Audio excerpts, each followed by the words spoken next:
Do you remember The Wizard of Oz? And spoiler alert here, just in case you haven't seen it. But at the very end, we hear about this amazing wizard who controls everything. And then they discover, when they look behind the curtain, that he's just an ordinary person like them. But he's controlling everything.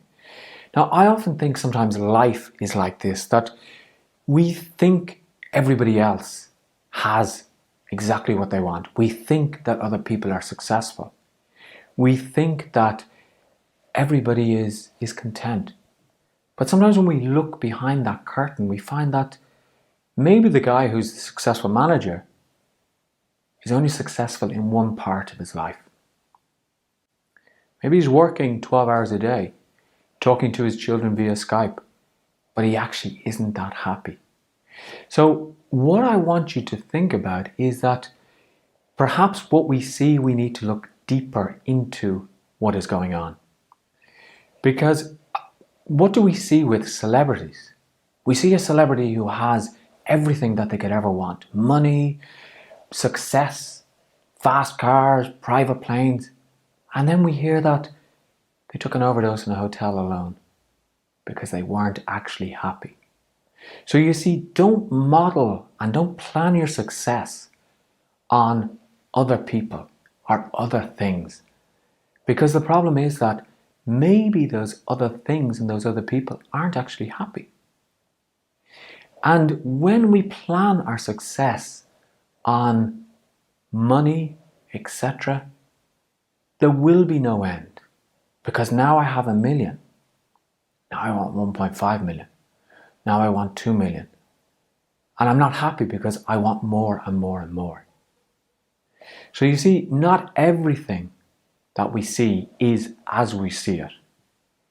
And everybody could be struggling as well. Could have their own personal struggles, could have their own personal issues. And they could be just hiding behind a curtain.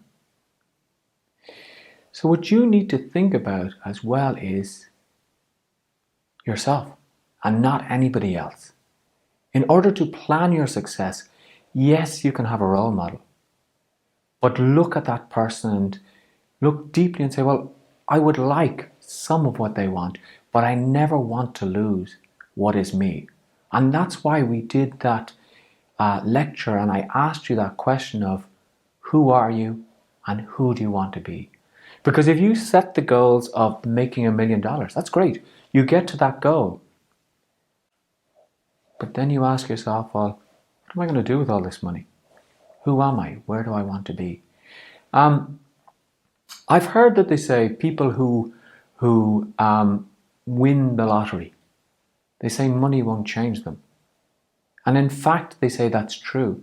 That if they were a miserable person beforehand, many times they're still miserable with the money because they haven't reflected, they haven't looked to see what success is to them. Always think that maybe the success that you want isn't really what you want, because it's not about things. It's not just about, should I say, because maybe yes, it is nice to have things, but maybe it's more about yourself, more about what happens to you when you become successful, that you become happier, that you become more giving, etc. So always peek behind that wizard's curtain. And just one thing to finish on this, and one thing that I was like, and it came up in a conversation yesterday, was an employee does just enough not to get fired. The employer pays them just enough so they don't quit. So again, we see that everybody pretends to be happy maybe in a job, but maybe it's not true. So always think what goes on behind the curtain.